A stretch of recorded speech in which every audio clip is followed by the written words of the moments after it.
জানি না পুরা বিশ্বকে আমি তাপ লাগিয়ে দিতে পারবো কি, সেটা তো আমি জানি না।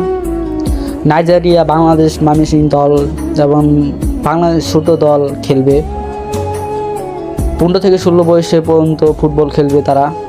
তারা একজন মহাতারক ময়মনসিংহ, সেই আগত হয়েছেন বাংলাদেশ জনপ্রিয় টিম। আর এমন আমাদের ময়মনসিংহ টিম খেলবে।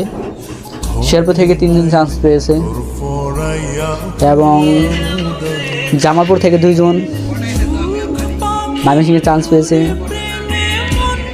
আরও বিভিন্ন প্লেয়ার চান্স পেয়েছে, তার মধ্যে আমি একজন গোলকিপার, দ্বিতীয় দলের গোলকিপার হিসেবে থাকব। আমার জন্য সবাই দোয়া করবেন, ইনশাল্লাহ আমি যেন সেই দলের অধিনায়ক হতে পারি। All the best Bangladesh.